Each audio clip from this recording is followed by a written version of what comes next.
Hi Clarendon Hills and Hinsdale teens. Here are the mysteries and thrillers from your Winter 2020 Great New Reads list.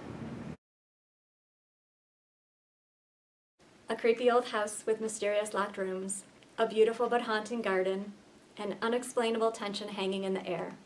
If you love a good thriller that leaves you guessing, predicting, then guessing again, this one is for you. Margot, the main character, is dealing with a huge tragedy. Her entire family was in a car accident, and they all died except for her. Having no extended family to stay with, she gets put into a group home.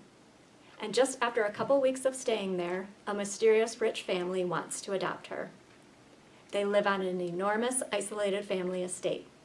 The house is remote and completely cut off from the outside world. There's no cell service, no Wi-Fi, and it's a long way from the nearest town.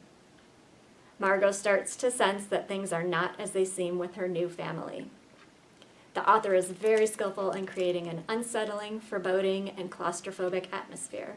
The pacing was perfect. I was on the edge of my seat until the final page. Secret passages, elaborate riddles, billions at stake. Let the games begin. This story is about a high school girl named Avery who receives a letter to attend the will reading of billionaire Tobias Hawthorne. Avery has never met Tobias, she has no clue who he is, so why would he leave something for her in his will? Avery travels to the Hawthorne estate to hear the will reading, along with Tobias's family, which includes his daughters and his grandsons, who are also very confused about Avery's involvement with the will. To everyone's surprise, it is revealed that Avery has been left the estate, his business, and basically everything. Some of the family members accept what's in the will, while others take it badly, and they will stop at nothing to get back what is rightly theirs.